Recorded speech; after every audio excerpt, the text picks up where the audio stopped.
Welcome back to New Rockstars. I'm Erik Voss, and Avengers Kang Dynasty just made a big shift by hiring a new writer, the screenwriter currently working on Avengers Secret Wars, and the one brought in to launch this multiverse saga back in Doctor Strange in the Multiverse of Madness and in Loki, Michael Waldron. This is a big deal. It tells us that Marvel Studios has so much confidence in the way all of this kicked off with Reed Richards' conversation with Doctor Strange about incursions in Multiverse of Madness, as well as the alternate Infinity War sequence with the Illuminati having killed Thanos, and the way Waldron has already been setting up events in Secret Wars, that they need that same brain to connect A to C. And since Sam Raimi is rumored to be the top contender to direct Secret Wars, and now Destin Daniel Cretton has left Kang Dynasty, it kind of feels like Marvel wants a team of creatives who best know how to slaughter multiversal heroes while they nerd out about incursions. So did Marvel Studios bring in a creative hitman to assassinate Wolverine, Tobey Maguire, Peter Parker, and all those MCU Phase 4 and 5 heroes who didn't work out too well? In this video, I'm going to break down exactly what the job of these screenwriters contracted by Marvel Studios is to do, because there is so much misinformation online about this and what Waldron really did on Loki Season 1 and Multiverse of Madness, and I'm going to break down what it really means that Waldron is writing both Kang Dynasty and Secret Wars at the same time together. By the way, bit of an announcement here, I will soon be going on paternity leave because our baby is coming early, folks. You will still see me on the New Rockstars channel in some pre-taped videos that I know you're really going to like, but coming back to cover for me is Jessica Clemens. You're going to see Jessica on the channel in the next month, along with some other familiar faces, so please show them the love and support that you've always shown me, and I cannot wait to watch their videos at 4 a.m. every night as I try to get my baby to fall back asleep. Okay, Marvel brought in Michael Waldron to take over scripting duties of Avengers Kang Dynasty after parting ways with the previous screenwriter Jeff Loveness, which,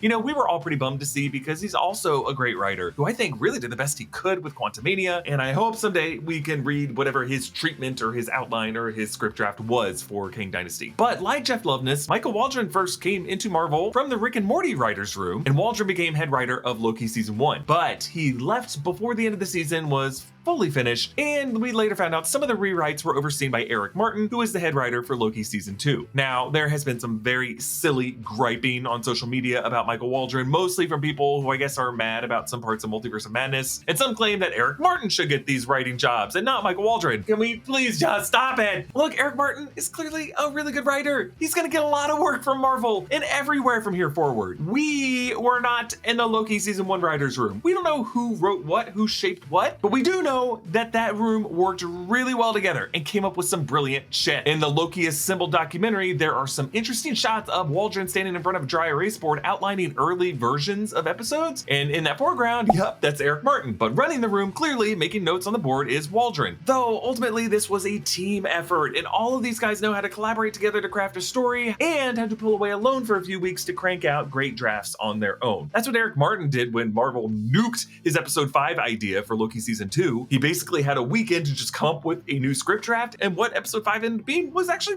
pretty good. But that professionalism, that writer's room collaborative energy sharpened when these particular writers worked on Rick and Morty, and Dan Harmon kept them in that room late into the night to do rewrite after rewrite. These guys just kind of had to figure out how to keep old man Harmon sitting in the corner shooting down all their story ideas and saying, man, we already saw that in an episode of Doctor Who 30 years ago. It's cool, Rick. I'm Doctor Who in this And that experience transformed all of them, as well as Jessica Gao, who wrote Pickle Rick before she was head writer of She-Hulk, into some of the most inventive solution finders in this industry. So it wasn't like Rick and Morty sophomoric poo jokes burped into a microphone by Justin Roiland, but the geniuses behind the scenes of Rick and Morty who figured out how to unpaint themselves out of any corner. Marvel was right to recruit these guys. These collaborative skills are critical, especially for the way Marvel Studios operates. When you read MCU The Reign of Marvel Studios by Joanna Robinson, Dave Gonzalez, and Gavin Edwards, it is clear that the studio needs creative collaborators like the Russo brothers, who also worked with Dan Harmon in episodes of Community, screenwriters like Marcus and McFeely. And contrastingly, when solo auteurs come into Marvel Studios and aren't as effective at rolling with the punches, things like their final battles already being prevised out for them, or a second unit director knowing how to shoot stunt action better than they do, you can kind of see some friction forming. Or directors like Taika Waititi just saying, I don't really care what you do with it. So you know what? Bad habits have a bad habit of sticking around. Fighting them is hard, but transforming something like doom scrolling from a bad habit to a good one is easy.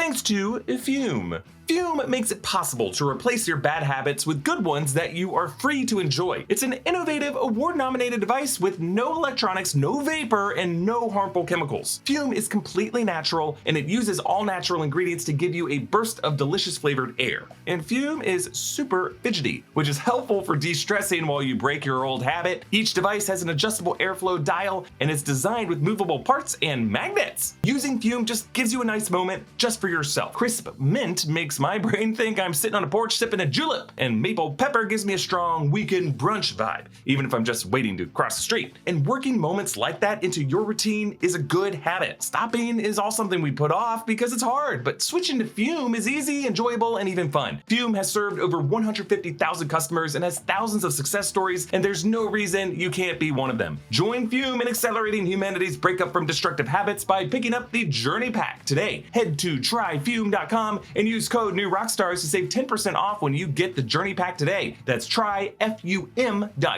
and use code new Rockstars to save an additional 10% off your order today. So when you look at these behind the scenes images from the writer's room of Loki season 1 and you try to Zapruder who's writing what, don't worry about that. Just look at the joy shared between these writers and the creative chemistry of a group of writers figuring out a great story. And speaking of that story, look closely at the notes on the Dry Erase board. I love it. Waldron structured the outline in a circle using Dan Harmon's didactic story structural episodic outline structure that he forces every episode of Rick and Morty to abide by. And this is outlined in an alternate episode 1 of the Loki series, in which Loki steals all the Infinity Stones, he acquired the throne of Asgard, and then he gets infected by the thought that none of it is real and returns to the TVA. That destiny of Loki acquiring his throne was always in the DNA of the show. In the back of the minds of these writers, Eric Martin brought Loki full circle at the end of season 2, and Waldron always wanted to go there. And now in the MCU, he has a Loki on a throne. Now, we should be clear, these guys are talented writers, but they're not gods of story. Loki season 2 left quite a few things underdeveloped. Sylvie's journey in season 2, Renslayer, Mobius's destiny. When asked about these in interviews, Eric Martin is just kind of like, I don't know, we didn't write it. I think the strength of a writer is coming up with a story that is so good that when you first watch it, you don't really care about the flaws in the story. It shows that they know what the priorities are. So what does Michael Waldron writing the next 2 Avengers movies mean for this story? Well, obviously it tells us that these movies really will be kind of like an Infinity War and Endgame style 2-part event. Kang Dynasty will end in a kind of defeat or cliffhanger. Secret Wars will resolve it with a huge battle sequence. And when you dive into what exactly Michael Waldron changed for Multiverse of Madness when he was assigned to that script, he has said in interviews that the Illuminati massacre was in his very first draft of the script. That is something he brought to the table. He cited the Space Marines massacre in James Cameron's Aliens as one of his favorite sequences. It just fills you with dread, and I totally agree. Now, when it came to which Illuminati that they were going to include in the sequence, they apparently discussed a million people, and he said that Kevin Feige ultimately handpicked who was and who wasn't on the dais. Now, later we learned from concept art and previous footage that Daniel Craig as Balder the Brave, Thor's brother, was going to be in that 7th empty chair. And with the Loki writers in season 2 including a shout out to Balder in the World's Fair episode, I think